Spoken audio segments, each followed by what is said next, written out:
Hello student, एके free online classes में आपका स्वागत है। तो आज हम एक्सरसाइज 5.1 के 3 नंबर के प्रश्न को हल करने के लिए सीखेंगे। तो प्रश्न में आपको कहता है निम्नलिखित में से प्रत्येक एपी के लिए प्रथम पद तथा सार्वंतर लिखिए। तो आपको बहुत आसान है, इसको लिखना क्या है आपको, प्रथम पद तथा सार्वंतर। तो आप यहाँ पे देख सकते हैं कि इसमें जो आपको दिया गया है इसका प्रथम पद क्या है। प्रथम पद मतलब जो पहला वाला जो एपी दिया गया इसमें पहला वाला संख्या कौन सा आता है। तो देखिए तो 3 आ रहा है, तो प्रथम पद को हम ए भी मानते हैं इसको, या A1 भी कहते हैं इसको। तो आपका प्रथम पद आ गया 3। और इसके बाद आपको क्या मांग रहा है, सार्वंतर।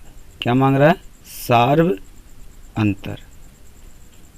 सार्वंतर जिसको आप क्या कर सकते हैं, डी कह सकते हैं। तो सार्वंतर निकालने के लिए बहुत आसान है, दूसरा पद में से पहला पद को घटा देंगे, या तीसरा पद में दूसरा को घटा देंगे, या चौथा पद में से तीसरा को घटा देंगे। तो क्या आ जाता है, आपका सार्वंतर निकल जाता है। तो आप देख सकते हैं पहले आप क्या कि दूसरा पद को आप क्या कहते हैं, A2 कहते हैं, A2, और पहला पद को A1। तो A2 का मान कितना हो गया, 1, और माइनस A1 का मान 3। तो आपका कितना आ गया, 1 में से 3 जाएगा तो कितना हो जाएगा आपको, -2। या आप देख सकते हैं, या आप इसको आगे भी चेक कर सकते हैं। अब देखिए -1 में से 1 को घटा दीजिए तो -2 हो जाएगा। तो इस प्रकार आपका सार्वंतर क्या आ गया, -2। तो आपका प्रथम पद हो गया 3 और सार्वंतर आ गया -2। इसी प्रकार अगला प्रश्न में यही करा, प्रथम पद, तो पहला वाला संख्या लिख दीजिए प्रथम पद। तो प्रथम पद आपका हो जाएगा कितना, प्रथम पद ए बराबर कितना, प्रथम पद यहाँ क्या देख रहे हैं, -5। और आपको फिर क्या मांग रहा है, सार्वंतर। तो सार्वंतर का मतलब जो बीच का अंतर होता है। तो दूसरा पद में से पहला घटा देते हैं तो वही सार्वंतर होता है। तो सार्वंतर अर्थात डी। तो डी निकालने के लिए आप क्या करते हैं, A2 में से A1 को घटा देते हैं, या A3 में से A2 को घटा देते हैं। तो आपका A2 कितना, दूसरा पद को A2 कहते हैं, दूसरा पद आपका क्या है, -1 है। इन्हीं से आप क्या कीजिएगा, A1 को घटाइएगा। A1 मतलब कितना है, -5 है। तो माइनस और -5 यहाँ पे पहले से है तो -5 हो जाएगा। तो यहाँ पे -1 और माइनस क्या हो जाएगा, +5। तो 5 में से 1 जाएगा तो क्या बच जाएगा आपको, 5 में से 1 चले जाएगा तो बच जाएगा 4। तो आपका ये दोनों क्या हो गया, आंसर हो गया। प्रथम पद हो गया -5 और आपका डी आ गया 4। इसी प्रकार हम अगला प्रश्न को देखते हैं, तीसरा नंबर प्रश्न को देखते हैं। तीसरा नंबर प्रश्न है, इसमें आपको तीसरा नंबर का जो प्रश्न दिया गया है वो है 1/3। इसके बाद 5/,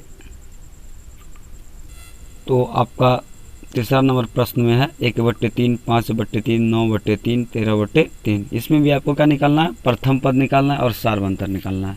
तो प्रथम पद के लिए आप क्या कीजिएगा, तो प्रथम पद लिखिए, प्रथम पद।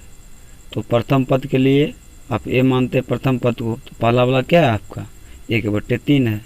तो आपका एक आंसर ये भी हो गया। और इसके बाद आपको क्या निकालना है, सार्वंतर। सार्वंतर मतलब आपको आ गया डिफरेंस, कॉमन डिफरेंस, इसको आप डी मानते हैं, कहीं कहीं पर D1 D2 इस प्रकार से करते हैं आप। तो डी, तो डी निकालने के लिए क्या करते हैं, A2 में से आप क्या करते हैं, A1 को घटा देते हैं। A1 को आप क्या कर देते हैं, घटा देते हैं। तो A2 मतलब पहला पद को A1 कहते हैं, दूसरा पद को A2, तीसरा पद को A3, इस प्रकार से आप कहते हैं। तो दूसरा पद क्या है आपका, 5/3, मतलब A2 आपका 5/3 है, और पहला पद कितना है आपका, 1/3, माइनस A1 का मान हो गया आपको कितना, 1/3। आप यहाँ पे क्या कर सकते हैं, इसको 3 और 3 का लघुत्तम निकाल सकते हैं। 3 का लघुत्तम कितना होगा, 3 कितना पड़ेगा, 3 होगा। एक बार 1 को 5 से गुना कीजिए तो 5, और माइनस का चिन्ह है तो -3 कितना होगा, एक बार, और 1 को 1 से गुना कीजिए तो कितना हो जाएगा, 1 ही होगा। तो आपको हो गया 5 में से 1 जाएगा तो कितना बचेगा, 4/3। यही आपका हो गया सार्वंतर।